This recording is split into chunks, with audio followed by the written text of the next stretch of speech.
everybody. Welcome to another episode of the Number One Comics Podcast. This is the only podcast that is dedicated to the review and discussion of first issues. My name is Jonah, and with me is Bill. Hey, Bill. Oh, I'm sorry. It's not Bill. It's Spider-Man. Spider-Bill. I'm sorry. Don't tell them my secret identity. I just revealed your secret identity to the world. My apologies. Hi, everybody. Like I said, this is the only podcast dedicated to the review and discussion of first issues. And today we are talking about an issue that I was really excited about, which is Absolute Batman #1. Before we get into the issue itself, I real quickly want to thank Josh and everybody at the Field of Geeks Network for helping to make this podcast happen. I want to thank Raven X for the intro music. We really appreciate that. Yeah. And I want to thank all of you guys out there as well for tuning in. If you like what you see, be sure to like and subscribe. Follow us on Facebook at the numberonecomicspodcast.com as well. But let's go ahead and get into to this issue because there was a lot of hype around this, I think, leading up to it. And it made me maybe a little more skeptical of whether or not I was going to enjoy it. Right. This did end up being, I believe, the #1 top-selling comic book in 2024. Wow. Which I think it's fitting that we're going to talk about it here as we've now moved into 2025. And so, I was really excited to take a look at this and see if it lived up to the hype or if I had to, subvert my expectations a little bit. Right. Real quick, some of the production info on this book. It's published by DC Comics. The cover date on it is December of 2024. I think I picked it up back in, September-ish. Cost $4.99. So it is a pricier book. This particular issue, however, cost me $5.99 because it's got like a cardstock cover over the real cover. Oh, okay. I don't know why I picked that up, other than it might have been the only copy they had left on the shelf. Right.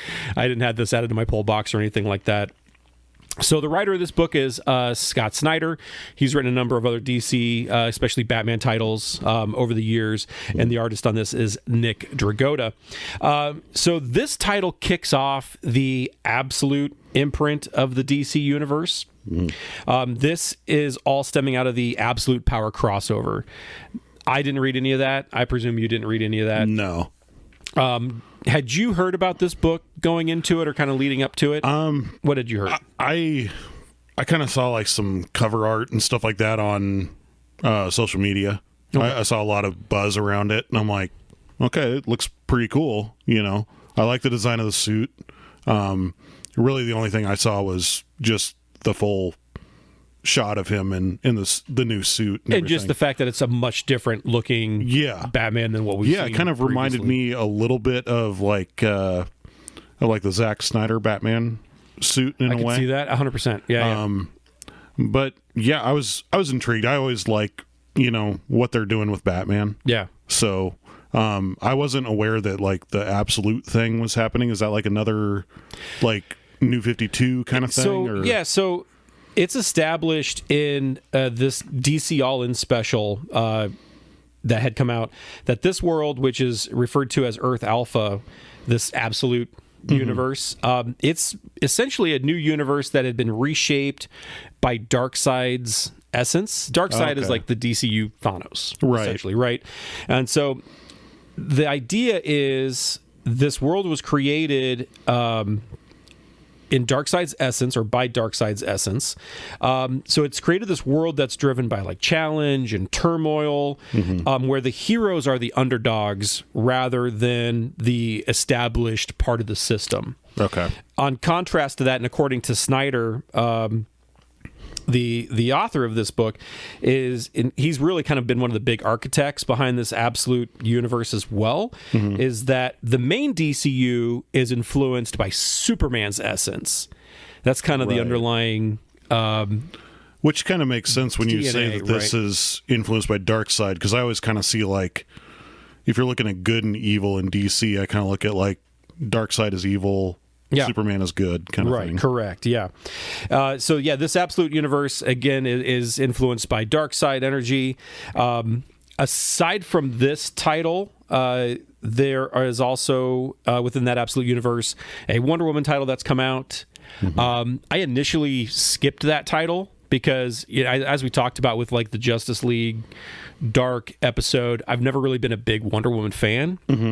However, I'd heard good things around it, so I went back and picked up the first 2 issues, and then I think the 3rd issue comes out right after we record this episode. The 3rd issue should be coming out, and I've really enjoyed that, and I really like that take on Wonder Woman. We'll probably talk about that one here sooner than later because I really have liked that so far. Okay. And then there was also an Absolute Superman, which is written by Jason Aaron, and he's always been one of my favorite writers. I mean, that goes way, way back to when he was doing mostly just Vertigo stuff in the late 2000s. And that, unfortunately, has been a bit more of a slog for me to get through. Like, I did manage to finish reading the first issue, and I picked up the second, but I'm just like, I'm a lot less excited about that. And again, I've never really been a big Superman fan. Right. I haven't either. Of these 3, I've always been a lot more of a Batman guy. Yeah. And even then, it's only mildly a Batman guy. Like, I don't read a lot of Batman titles regularly. Right. I'll pick up some issues here and there. I'll probably pick up the sequel to Hush when that comes out. But I don't read it on a monthly basis. Right. I think the first Batman issue I ever bought was when this is like post Batman getting his back broken by Bane, and it was an issue with I can't remember the issue number, but it was basically Azrael in the Batman suit. So it was like that redesigned Batman costume with like the yellow and the silver and blue or whatever it was. And I thought that was just such a cool design. I was like, I gotta see what this is about. Neat. So not a huge Batman guy, but of the 3, I like him better. I've never delved too much into the Batman lore, but I'll go back and pick up like the really significant runs, like Killing Joke, Death in the Family, that sort of stuff. Well, and Batman's one of those characters that's cool too, because you can pick up just a kind of a one-off graphic novel or a trade. Like The Long Halloween is a good example, like because I think and it might be inappropriate for me to say that almost everybody out there is familiar with who Batman is, but I think almost everybody out there is familiar with who Batman is and his history. I mean, we've got a number of movies, TV shows, animated series, comics, whatever. So I think it's very easy, almost like with Wolverine, where it's very easy to pick up a run or a mini series. I was just thinking that, like, it kind of reminded me of like when we were talking about Wolverine #1. Such an easy, you could put a #1 on it, and it's such an easy jumping on point because we already know a little bit everyone knows a little bit about the character. And so, Batman's a very easy character to get into, which I think bodes well for something like this. Well, and I think what's so great about the character too is that there's so many different people that have their own perspective or their own interpretation of Batman. Like we see that in the films all the time too. Like Burton had a different take on Batman than like Schumacher or they did back in the day with Adam West.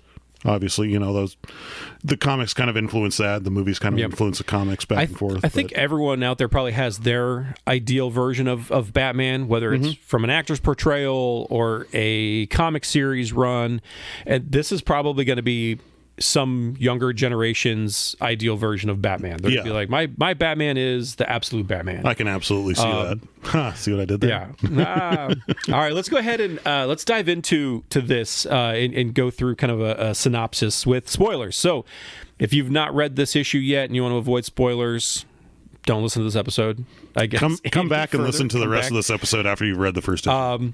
But if you do want to read it and you haven't yet and you're okay with some spoilers, there's really nothing major to spoil here, I don't think.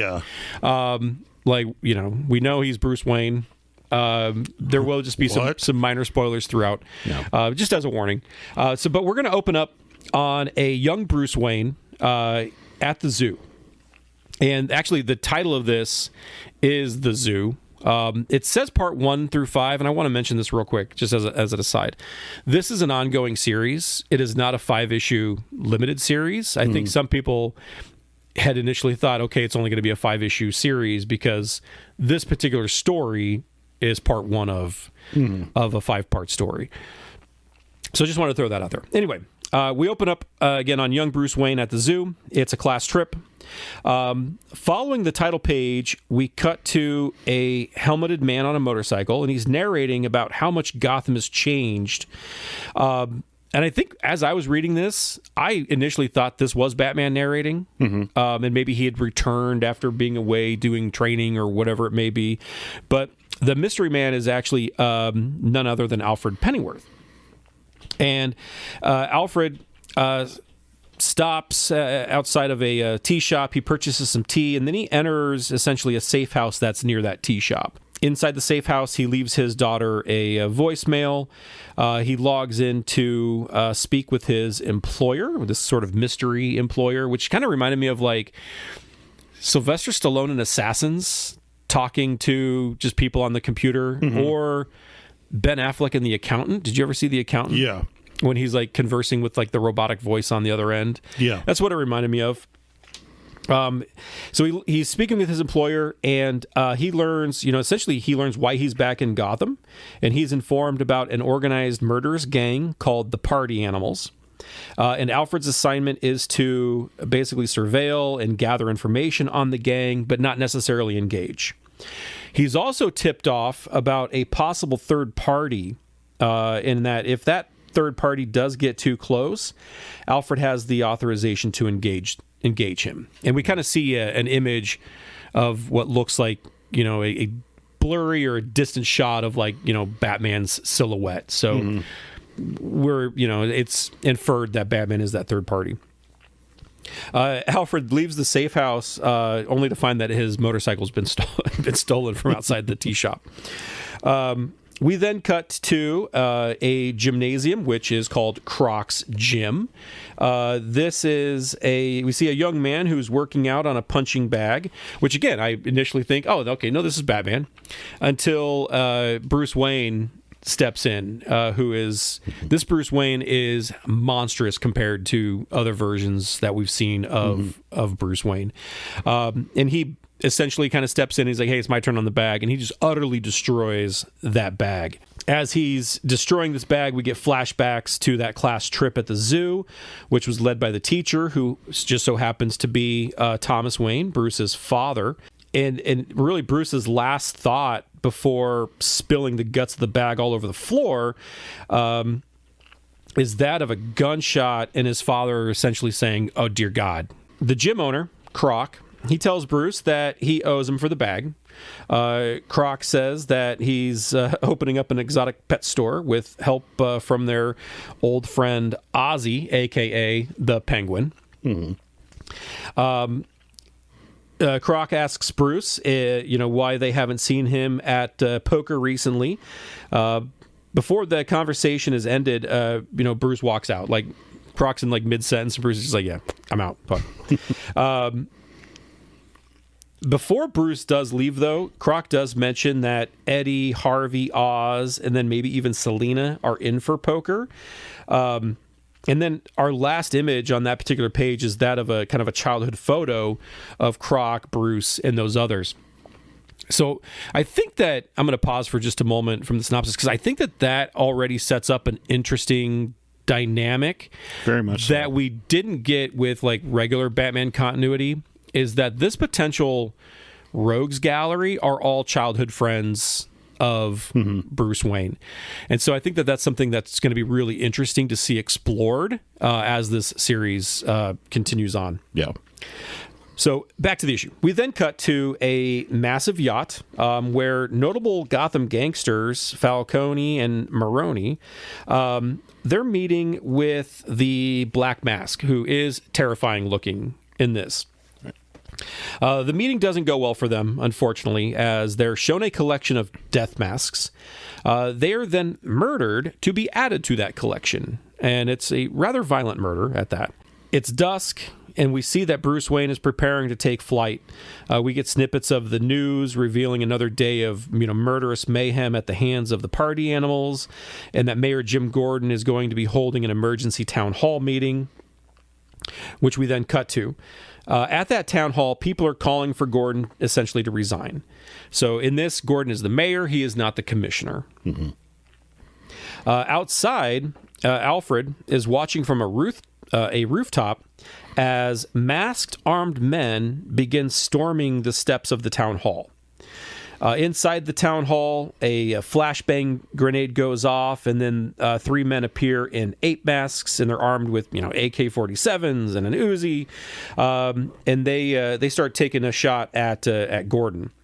They actually prepare to unload on the cowering civilians inside the town hall, but they're yanked back outside instead, and the door slams shut.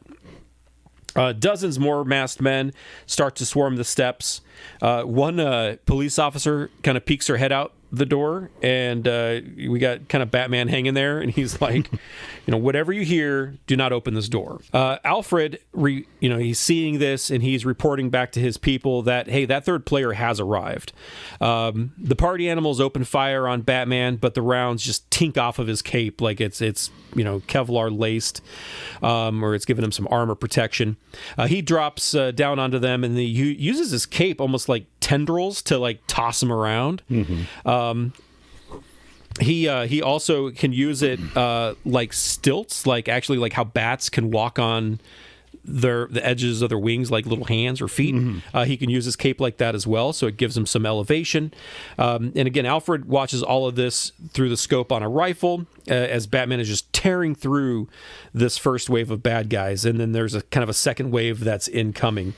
Batman makes quick work of the attackers with a blend of martial arts skills and his bat ears that become daggers, which I think was a really, really cool moment.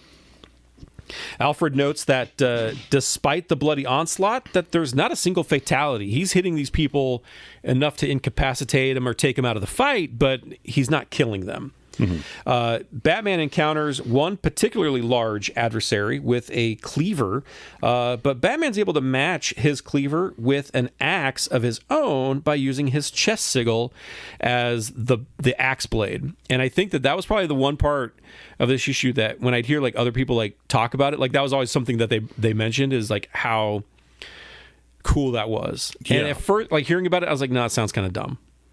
But actually seeing it, I was like, all right, that looks pretty cool. Yeah. And I think it is a cool design or a cool element to make that chess piece actually functional in some way other than just a symbol. He ends up lobbing off the hand of the opponent that was holding onto the cleaver, and then he warns all of the rest of them to get out of his way. The party animals retreat, running right into an explosive trap. Pennyworth is ordered to engage Batman. He thinks that he has Batman dead to rights, but Batman is able to disarm him and disappear. Now, the next day, Bruce Wayne is going about his day, but is being observed by Alfred. We get flashbacks to that fateful day at the zoo of a mass shooter. Thomas Wayne rushes the students into the bat house for safety. And then the last thing that Thomas Wayne tells his son is that whatever you hear, do not open this door. Thomas is then shot and killed. Back to the present, Alfred continues to study Bruce, learning about everything that Bruce has become since that fateful day at the zoo, essentially. Alfred learns about Bruce's one weakness, which is his mother. In this universe, Martha Wayne is still alive. And Batman and Martha Bruce and Martha seem pretty close. Now, that evening, Bruce is in his Batcave atop a spire of a skyscraper, essentially. He's been analyzing the ape mask from one of the attackers. Alfred again thinks that he's got the drop on Bruce, but he's again mistaken. Alfred takes a blast to the face from his own shotgun that Batman had confiscated earlier. Batman modified it to fire a non-lethal round, essentially stunning Alfred, but leaving him alive. Batman then, which I didn't even catch this the first time I read it, but Batman then uses the bike he'd stolen from Alfred outside the tea shop before we even met him to ride off the top of the building like 1,000 feet up in the air. There is an epilogue in which Alfred learns that his target that he was pursuing before he was called away from that assignment and brought to Gotham has kind of gone into the wind. And that target had trained with the League of Assassins Oh, and his name is the Joker. And then that's kind of where we ended. Yeah. What were your thoughts on this issue? I loved it. Yeah, right? It was absolutely badass. I love the fact that, like, instead of him having a utility belt, like, every part of his suit is a weapon. Yeah. You mentioned the ears, the axe that he pulls out of his kind of chest piece. I really like the cape design. So it was I think if I'm remembering this correctly, it was something he designed as a kid. Mm-hmm. Or when he was younger. Yep. And it was designed to be kind of like an origami-like structure for like a collapsible bridge. Mm-hmm. And that's where I kind of he got the inspiration from it. The shotgun loaded with mini batarangs. That was really cool. Yeah. I like the fact that he's like extremely brutal, but you know, especially when he's using the knife, the like ears, he's purposely avoiding arteries, Yeah. and stuff like that, just to incapacitate, not to kill. Right. So Which he is still almost has probably more painful, I think, than if he was just I'm sure it would be take him out quickly. way more painful to get like a billion stitches than Yeah. it would to, just kill somebody. But I like the fact that he still has like the, the mentality of like no killing and stuff like that. I really liked Alfred in this issue. Dude, Alfred was like kind of the breakout surprise for me as well, because and they've always cool. touched on that. Like he had like didn't he have like a background with like MI6 or something like that? There was a lot of times where he had that kind of spy MI6 background. I was thinking SAS in my head for some reason, but It probably was SAS. but this is a very cool take on Alfred. Yeah. And he's kind of our, man on the street. He's our intro into this world, which I think is very, very smart. Yeah. I liked this issue a lot more than I was expecting. Again, I was afraid maybe it'd been like overhyped by the time I read it, but no, it lived up to my expectations, and I think the hype was worth it. Yeah. I really, like I said, I love the reimagining of Alfred as this international spy type, and I think it does kind of harken back to maybe some of his origins that I don't recall ever seeing necessarily. Right. There was an Alfred TV show, wasn't there? Well, there very well could have been. We got nods off camera. There's an Alfred TV show. I don't think I ever watched it, but no, like in the TV series Gotham, he always makes reference to him being, this absolute badass of a character. Yeah. And like I said, I think it's very clever to establish Batman's childhood friends as this potential rogues gallery. Yeah. And the nice thing is with this absolute universe, we don't know if that's even the way that it's going to go. Mm-hmm. Like Croc may never become Killer Croc. Mm-hmm. And Selena Kyle may not ever become Catwoman, or if she does, maybe it's as a sidekick to Batman. I mean, who knows? There's any number of ways that you can take these characters, which is what I really like about this new universe. Yeah. The taking away, Bruce's wealth, but kind of maintaining everything else about the character, this, pinnacle of human perfection in terms of smarts and ingenuity and physical prowess. It makes him different but recognizable. Mm-hmm. But it's almost funny because, you take away his wealth and he's sort of this working man's Batman, but he still has way more cooler toys than I've got, and he still has to have, I'm assuming, some funds to put this shit together. Yeah. So there's maybe a little bit of a disconnect there for me. Like, if you're going to give me a Batman with no infinite wealth, I also kind of want to see a Batman with some more limitations. Yeah. Just in terms of the gadgets that he does have. Well, and that's why I kind of thought with the collapsible bridge, like becoming the cape and everything like that, he seems like more of like an inventor Batman than just like, oh, I can pull this from Wayne Tech and use it. Yeah, and a lot of the stuff he's making on his own, but how is he fabricating that? Where is he getting the 3D printer? Those aren't cheap. Yeah, exactly. So, Kevlar's not cheap. Yeah. So anyway, that was maybe a little bit of a disconnect for me. But like I said, it makes the character, recognizable. all of the players, from Bruce to Alfred to Gordon, they're different in little ways, but recognizable. I also think it's an interesting shift to have his mother still be in the picture. Yeah. And what happens with that in the future? I mean, does something end up happening to her, or does, because that's going to be a, at some point down the road, it is going to be an issue of how does he protect her with him being Batman, and what happens if someone finds out, et cetera. The Black Mask as the villain, again, he looks pretty terrifying. We only really saw him in the one scene, but I think he's kind of the mastermind behind the party animals as well. The zoo shooting, I want to touch on that because I know that can be like a sensitive topic for people in this day and age. I mean, you can't really go a week without seeing some type of a mass shooting somewhere, a school, a mall, whatever it may be. And so, again, I think it's something that's all too familiar in the real world, but and it could be triggering, but I think it would resonate with anybody in some way, shape, or form. I think it's a little more believable than just like the regular origin we have for Thomas and Martha. If you think about it, when we were growing up, two things that I was sure of as a kid. One is that I was going to definitely fall into quicksand at some point.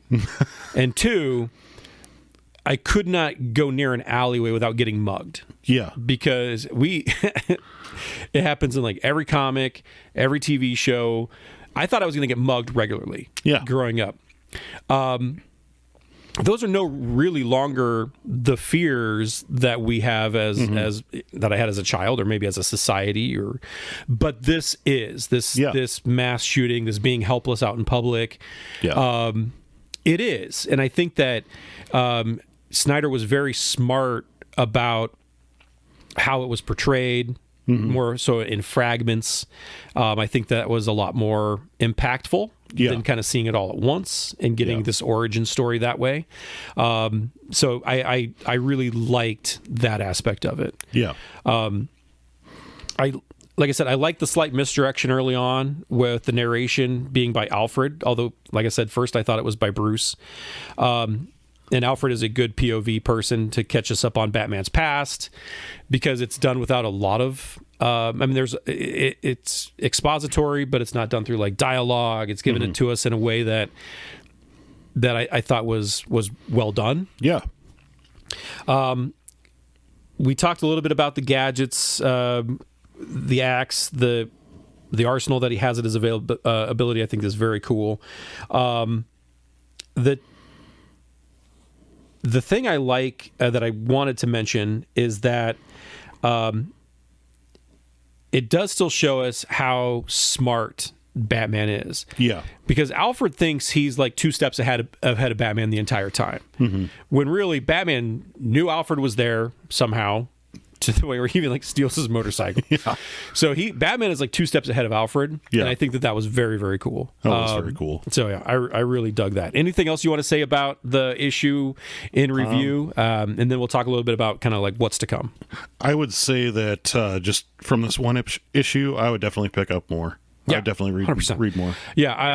So the third issue, I think I just picked that up like the week before we record this. I think I picked up the third issue. I haven't had a chance to read it yet. The second issue is good. I liked it, especially there is a part where Bruce does join them all for poker. Oh, nice. And so it kind of reminded me, remember that episode of the Batman the Animated Series where the villains are all playing poker, talking about kind of who killed Batman, or they're sharing like Batman stories. Not even realize that Batman is at the table playing with them. That's like one of my favorite episodes. And it harkens to that a little bit. So issue 2 is pretty cool. And this is a really deep cut here, but it in a way reminded me of the Telltale Batman games. So in that, like, Oswald Cobblepot is like a childhood friend of Bruce, and like tries to have like some claim to. I mean, that's totally different rabbit hole to go down, but the fact that like he knows all these guys already is pretty cool. I want to kind of see how that goes, and if this is like Darkseid's universe, he probably looks at Batman's rogue gallery as being way beneath him. So they're probably just like side characters in this story, but Yeah. I'd like to see where it goes. Because they're not cosmic threats Right. necessarily. Yeah, that makes sense. I that's a good take. Let's so as far as like what's to come, because this is a brand new series that we're talking about. There's really not a lot that has come about since. Like I said, we're on kind of the third issue now. As to summarize or to wrap things up, I was hesitant about this Absolute line, kind of as a whole, because it's very adjacent to Marvel's Ultimate line. Yeah. And I liked Marvel's Ultimate line, a little bit of it, I guess, initially back in the early 2000s when it launched. I haven't followed any of Marvel's Ultimate line currently. Right. I don't. Yeah, I haven't either. might get some of it in trade. I don't know yet. I'm kind of torn on that. But I wasn't really as interested in Marvel kind of revisiting or this new Ultimate line. I think there are some neat aspects of it, like the fact that it is a finite world and that there's kind of a countdown to when it's going to end, so to speak, from what I understand. But it's one of those that was sort of like created or established by, I think it's a kind of a alternate version of like a Mr. Fantastic or Reed Richards. And then you kind of have this universe that's been established by Darkseid. So there are some similarities there. But, this title has got me energized about Batman in a way that I've not been energized about Batman in a long time. Yeah, absolutely. And the Absolute line as a whole, for that matter. I don't think Superman and Wonder Woman gave me the same excitement that this one did, but I'm definitely giving Wonder Woman the benefit of the doubt, and I'm digging what I'm seeing there. But I really like this. If anyone is new to Batman or is not new to Batman, but is looking for a new take on Batman, I would definitely recommend the series. Well, I like the unique perspective. I always like a unique perspective on established characters anyway. We're really like normal Batman comics are directed from Bruce's perspective. This is more from Alfred's perspective. Yeah. And Batman's kind of like this mystery character he's following. So that's a really cool aspect of it. So yeah, I definitely like that. And one thing I like too about this type of a book is it would be very difficult to come into Detective Comics number whatever they're on right now, or Batman number whatever they're on right now, and totally reshape Batman and be like, no, this is like, if a new writer comes in like, no, this is the direction we're going to go.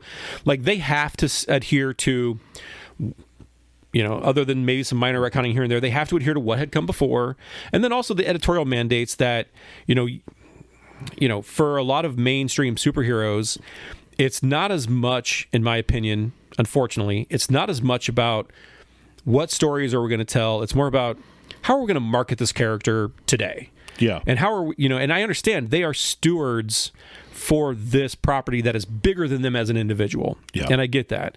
And what I like about something like this is you can have somebody come in and take risks with a character that you wouldn't be able to get away with in maybe the other titles, the other established titles. Right.